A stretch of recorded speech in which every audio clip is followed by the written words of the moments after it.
All right, hey there. I'm Fox 10 News Chief Meteorologist Jason Smith with an update on Tropical Storm Ernesto. It's a new one that we're tracking out there in the open waters of the Atlantic, and there are a lot of systems that form in the Atlantic through the course of a tropical season, and some of those do not affect the United States. And this may be one of those cases, but I want to look at what is going on with Ernesto and take a more in-depth look at the steering flow patterns that are involved in this and why a system goes the way it goes, basically, is what we want to take a look at here this evening. So I'll put it over on a split screen here. We'll take a look at Ernesto, which is pretty obvious here. I actually have a label that shows it transition from an open wave or from a potential tropical cyclone, which is what it was, until what we have right now, which is a tropical storm. And potential tropical cyclones, that's a designation that the National Hurricane Center has been giving for a couple of years now, and it just basically alerts everyone to the fact that a system is about to form,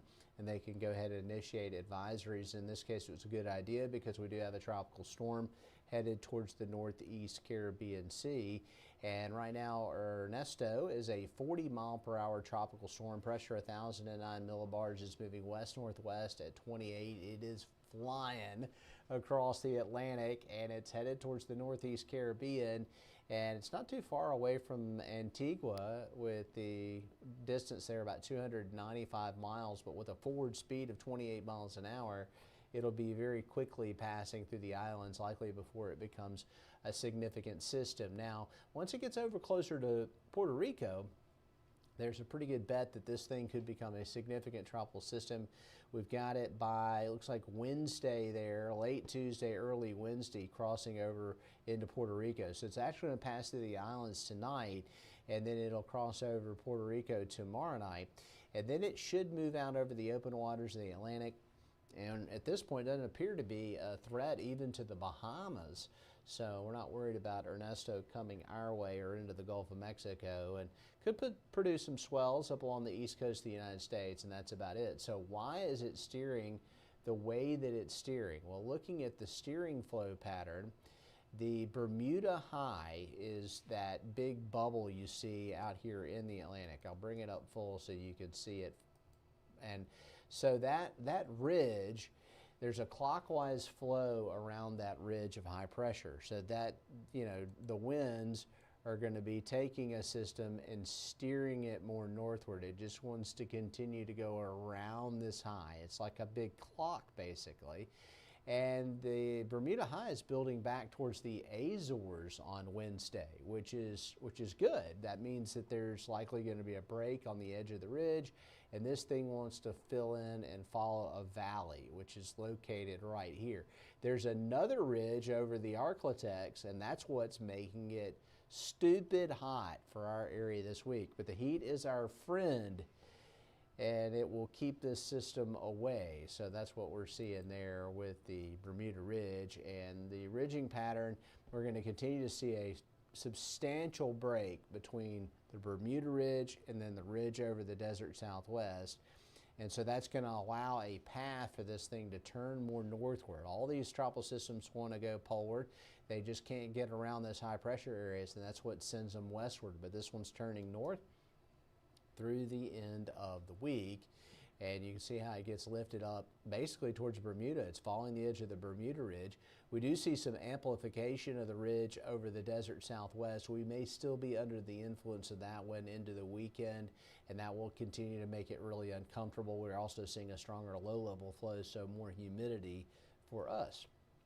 Now, so we've looked at the steering flow, and where do we get that information? Well, computer models give us that information as to what's going to happen in the future through time.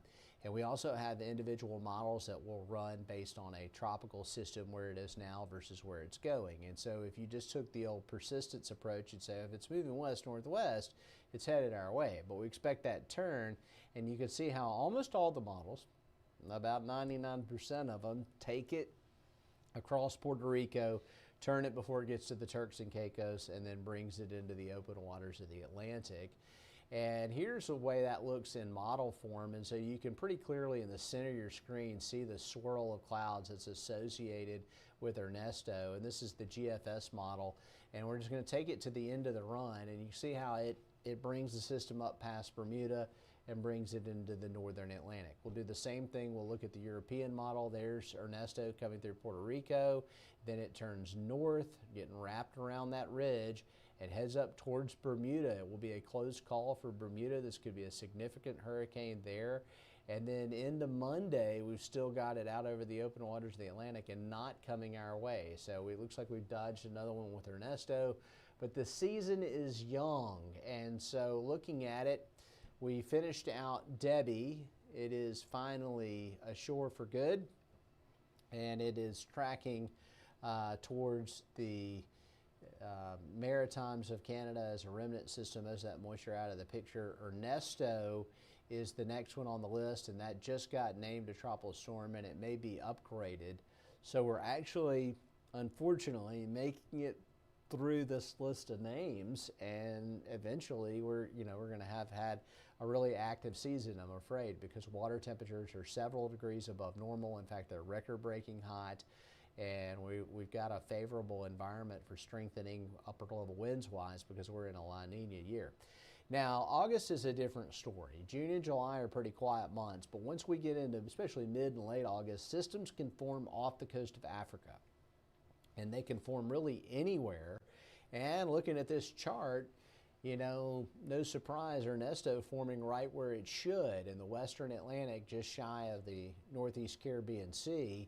It's just that it's getting wrapped around the ridge. So these are just your favorable formation zones. Of course, systems can form in the Gulf, they can form in the Caribbean, but the most likely scenario is West Atlantic, Northeast Caribbean, or around the Bahamas for this time of the year.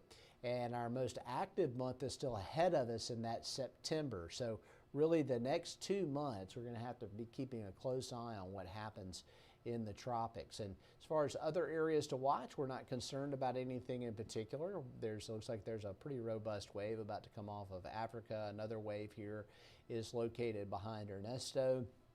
The National Hurricane Center is not concerned with those developing, and I just checked the long-range projections of the GFS model and didn't see anything, but things can happen very quickly. In a matter of days, something will pop up in the models that hasn't previously been tracked. So it is quiet besides Ernesto. We'll continue to watch that for you here and update you on Fox 10 and fox10tv.com and on our Gulf stream as well.